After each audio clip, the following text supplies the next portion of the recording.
ihohoterwa ryankoreye cyane cyane n'ibijyanye n'umutungo, mbese yari yarampeje ku mafaranga yo mu rugo. Uyu mubyeyi n'uwo mu karere ka Gasabo mu mujyi wa Kigali avuga ko yamaze imyaka igera kuri 2 ahohoterwa muri ubu buryo, nyamara yaratinye kugira uwo yabibwira. Nabaye imyaka 2 ncecetse narahohotewe, nkumva kubivuga no kwitaranga no gutaranga umugabo, ejo batanamufunga ugasanga asigaye mu rugo jyenyine. Uyu mubyeyi we n'umugabo we bahuriza ku kuba guhishirira ihohoterwa byari bifite ingaruka zikomeye kuri bo. Ingaruka bigira uguhotera ntamenya ko aguhohotera inshuro nyinshi, yego ababibona ariko ntagazi ko icyo kintu kikubangamiye, ntagazi ko kikubabaza, n'umutima byarawukomerekeje rwose. Ko urumva nacecetse kandi guceceka ni kurushaho kubabara mu mutima. Ingaruka bigira nuko igihe cyose ahorana ubwigunge ariko ukaba utamenya igituma yigunga, kandi kubera ko nawe utimbisha ko umuhohotera wumva ko ari n'agasuzuguro. Kuva muri 2018 binyuze mu mushinga w'umuryango mpuzamahanga Handicap International wo kurwanya ihohoterwa rishingiye ku gitsina, ku myaka no ku bumuga habungwabunga ubuzima bwo mu mutwe, uyu muryango nawo watoranyijwe mu bagenerwa bikorwa bituma utinyuka kuvuga ihohoterwa ryari muri uyu muryango. Uko gutinyuka kuvuga iri hohoterwa ngo byabaye inzira nziza yo kurikumira. Cyane cyane natangiye kwivugira mu mushinga,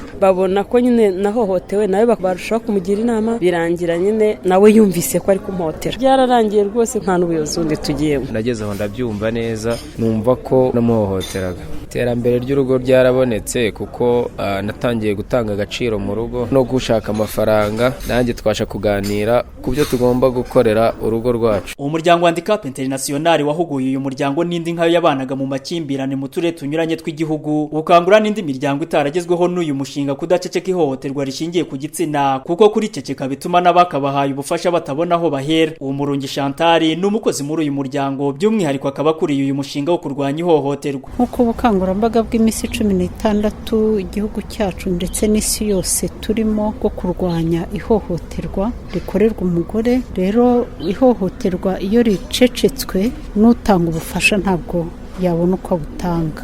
Niyo mpamvu dukangurira umuryango nyarwanda kuko kudaceceka ihohoterwa ribera mu muryango wawe wiriceceka, ihohoterwa ubona umuturanyi wawe akorerwa wiriceceka. Inzego zishinzwe uburenganzira bwa muntu zisobanura ihohoterwa rishingiye ku gitsina nk'igikorwa icyo ari cyo cyose gikorerwa umuntu, haba ku mubiri, mu mitekerereze, ku myanya ndangagitsina, n'icyo kumwima uburenganzira ku mutungo kubera ko ari uw'igitsina gore cyangwa ari uw'igitsina gabo. Iyi minsi 16 yahariwe ubukangurambaga bwo kurwanya ihohoterwa yatangiye tariki 25 Ugushyingo, izarangira tariki ya 10 Ukuboza. Ifite insanganyamatsiko igira iti wiceceka, rwanya ihohoterwa rishingiye ku gitsina. Innocent Habumugisha, Radio Salus, i Kigali.